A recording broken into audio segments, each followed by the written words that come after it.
Hotep et bienvenue à la Kemitosphère. Noms et termes africains falsifiés par le christianisme.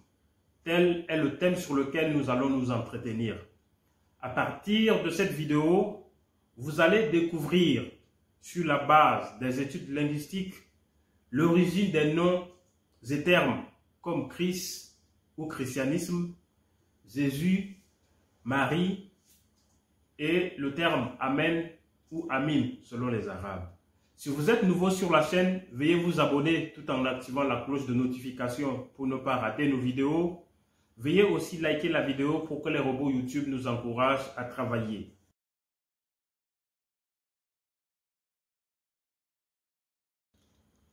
Le nom Christ que nous utilisons aujourd'hui pour accompagner le nom Jésus ou alors le terme christianisme qui qualifie aujourd'hui ceux qui pratiquent cette tendance vient du terme africain Kersecheta.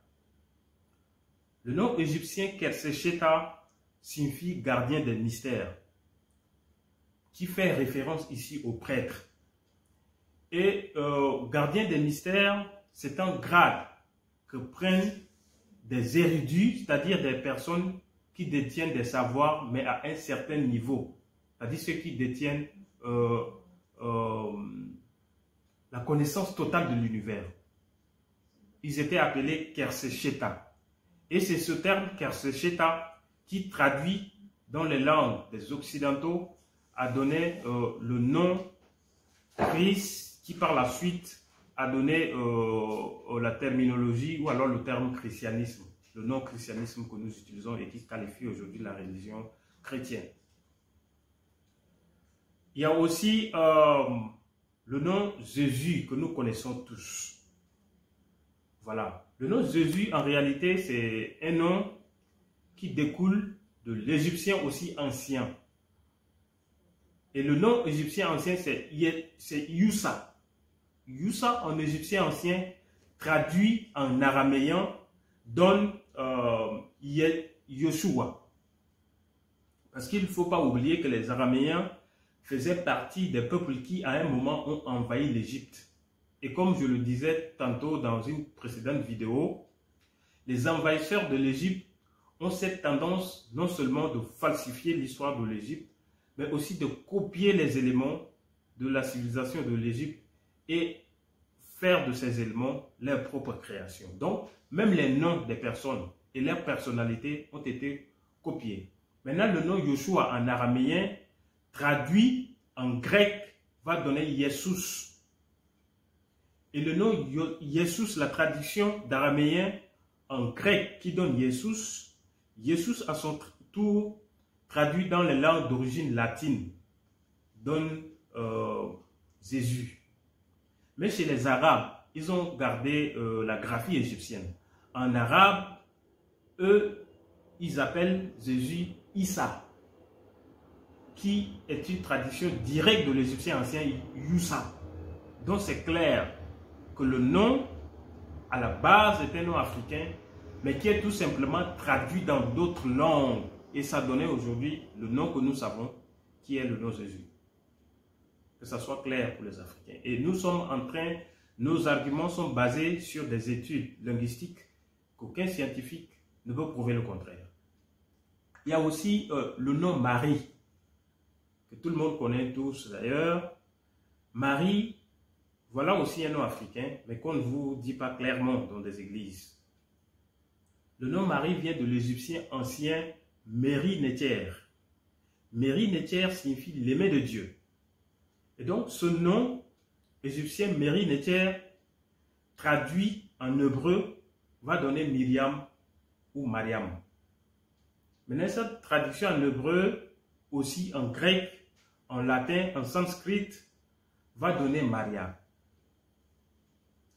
En arabe, c'est-à-dire chez les musulmans, Meri-Neter traduit donne Mariam. Donc, voilà aussi un nom africain, mais qui est tout simplement traduit dans d'autres langues, dont aujourd'hui beaucoup d'Africains sont ignorants de l'origine authentique de ce nom.